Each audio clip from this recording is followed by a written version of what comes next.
आज जन संवाद के माध्यम से कई ऐसे लोग आए जिससे ये प्रतीक हुआ कि हमारे हजारों दिव्यांग अपने मांगों को लेकर गांधी मैदान में धरना दे रहे हैं।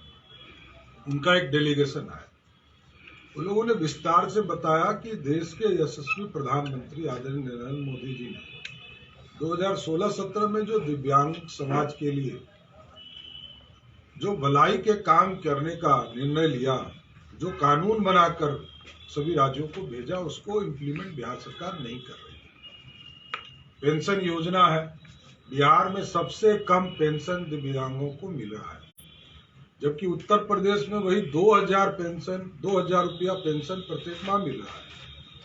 यह चिंता का विषय है, सरकार को संज्ञान भी लेना चाहिए। और कई लोग आए जो रोजगार से संबंधित है, जैसे लगभग 6776 लोगों की नियुक्ति होनी थी इंजीनियर के तौर पर, और वो जो है उसको रद्द कर दिया गया। सरकार ने स्वयं रद्द कर दिया, क्योंकि ये वैकेंसी पहले से चलते आ रहा था। तो अब सिर्फ दिखाने के लिए, और सिर्फ ये नहीं रद्द किया, इसके साथ साथ 13,000 लोगों की बहाली होनी थी कर्मचारी चयन आयोग के माध्यम से।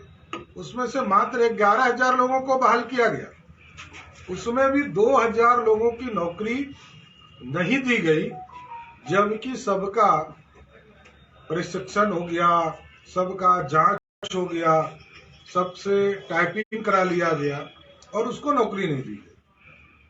उसी तरह कई विभागों के पद को जहां सृजन करने की बात आ रही थी, तेजस्वी यादव ये कह रहे थे कि हम पद सृजन करेंगे और बिहार के नौजवानों को नौकरी देंगे। उल्टा अब इस सरकार के द्वारा पद को ही समाप्त किया जा रहा है।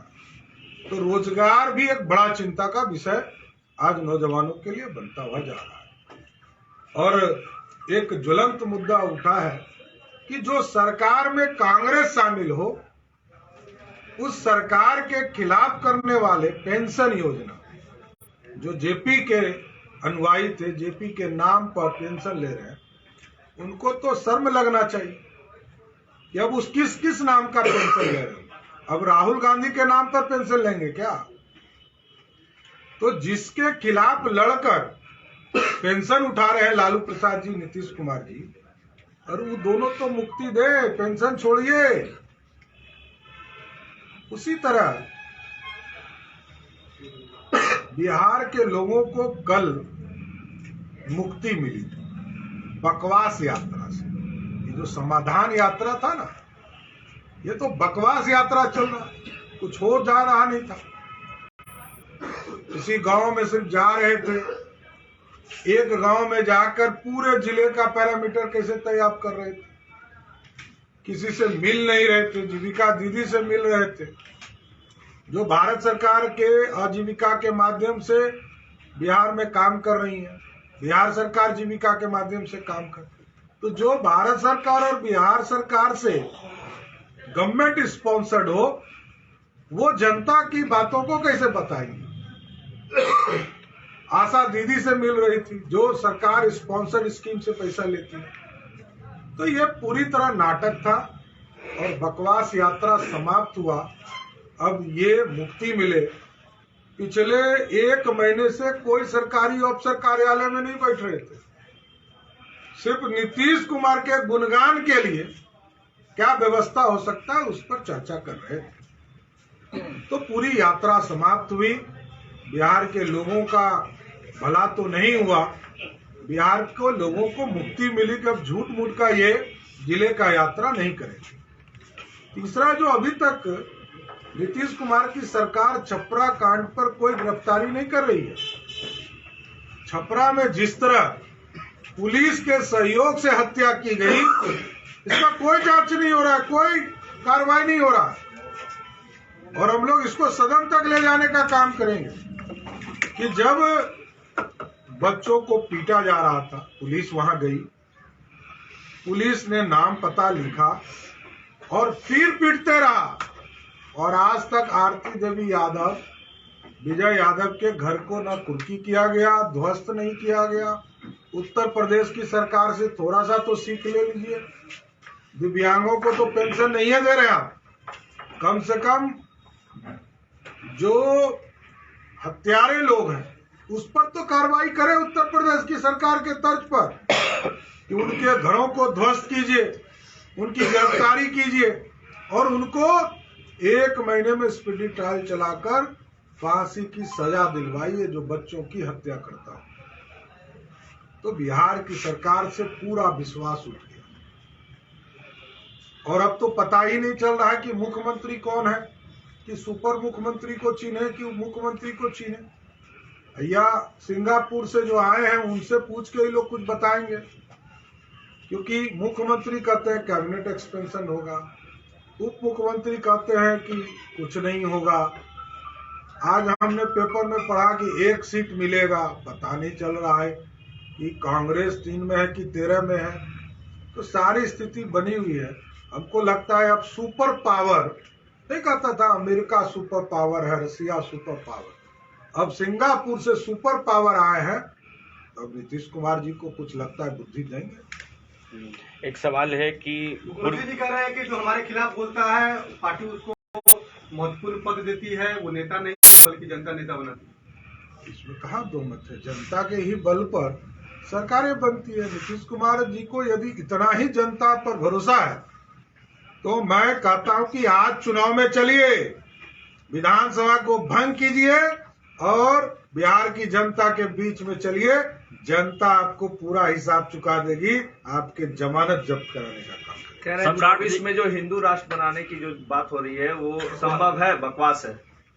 देखिए, ये धार्मिक गुरुओं के द्वारा ये बात उठी। धार्मिक गुरु का अपना कार्य है, सरकार अपने कार्य कर रही है। भारतीय जनता पार्टी इस देश को बढ़ाने में, देश के विकास के कार्यों में लगी है, देश के स्वाभिमान के लिए काम कर रही है। जो धार्मिक गुरु कह रहे हैं वो उनका बयान। लेकिन राजद के लोग ये कह रहे हैं कि लालू जी का नाम ही काफी है बीजेपी को सत्ता से उखाड़ने के लिए। देखिए, लालू जी बहुत बार लड़ चुके बीजेपी से, और लालू जी स्वयं ही उन राजद के नेताओं से जाके पूछिएगा कि राजद के नेता लालू प्रसाद जी को मुख्यमंत्री भाजपा के कृपा से बने हैं, वो क्या बोलेंगे? लालू जी की ही उत्पत्ति भाजपा के कृपा से हुई है, तो उनको क्या बोलने का अधिकार है? बीबीसी के यहाँ रेट जो मारा जा रहा है इस पर क्या कहेंगे? ये देखिए, एजेंसी अपना काम करती है। तो एजेंसी सर आपके ऊपर चला जाता तब ही आकर एजेंसी काम करना शुरू कर देती है। जो डॉक्यूमेंट्री पर रिलीज की बात हो रही तभी जाकर एजेंसी काम करेगी। जब कोई एजेंसी के ऊपर कार्रवाई होती है तो कोई एविडेंस के आधार पर कार्रवाई होती है, और ये कार्रवाई इनकम टैक्स नहीं क्या, इसलिए आपको जवाब इनकम टैक्स दे सकते हैं। सम्राट जी, बिहार को नया राज्यपाल मिला है और खास बात यह है कि नए राज्यपाल बचपन से ही आरएसएस से संबंध रखते हैं। क्या बिहार बीजेपी को फायदा होगा? देखिए, भारतीय जनता पार्टी के सदस्य थे, अब वो महामहिम राज्यपाल हैं, और महामहिम राज्यपाल के माध्यम से जो उनके दायित्व हैं वो निभाएंगे। भारतीय जनता पार्टी के सदस्य देश के प्रधानमंत्री भी हैं, देश के उपराष्ट्रपति भी भारतीय जनता पार्टी के सदस्य हैं, और देश की महामहिम राष्ट्रपति भी भारतीय जनता पार्टी। जब किसी दायित्व पे कोई चला जाता है तो वो उस तरह से निर्वहन करता है जो उनके सामने लाया जाता है।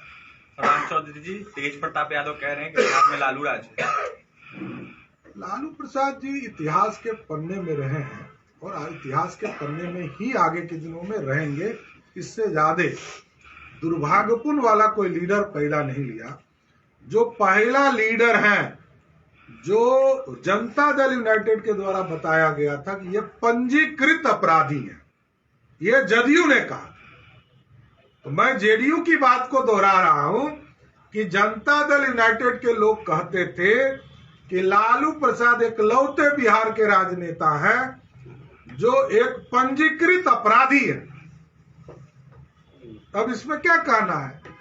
जो पंजीकृत अपराधी स्वयं हो उस पर क्या बयान देना? एक जो बात आप बोल रहे हैं वही बात उपेंद्र कुशवाहा भी बोल रहे हैं। उपेंद्र कुशवाहा ने कहा है कि अगर मुख्यमंत्री बन जाएंगे तेजस्वी यादव तो बिहार में लालू राज आ जाएगा, जंगल राज लौट जाएगा। क्या उपेंद्र कुशवाहा बीजेपी के पक्ष में हैं? देखिए, गुंडा राज स्थापित होता है, मैं बार बार कहता हूँ कि राजद का गठबंधन होने के बाद बालू माफिया, शराब माफिया या गुंडे लोग सरकार में आए, और जब गुंडे लोग सरकार में आए तब आपराधिक घटना बढ़ गई बिहार में, क्योंकि वो लोग टिकट किसको दिए? देखिए, एक जगह अपराधी को टिकट दिए, दो जगह शराब माफिया को टिकट दिए। इसी तो प्रमाण होता है कि जो महागठबंधन के लोग हैं वो अपराधी को, वो गुंडों को, वो शराब माफिया को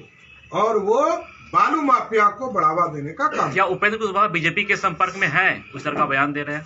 देखिए, भारतीय जनता पार्टी ने स्पष्ट तौर पर कहा है कि 1990 से लेकर 2005 तक जो लालू प्रसाद जी के खिलाफ बिहार में आंदोलन करते रहे और लालू प्रसाद जी के राज में जिन पर ऊपर बर्बरता बरती गई, उन लोगों के लिए दरवाजा खुले रहेंगे। चलिए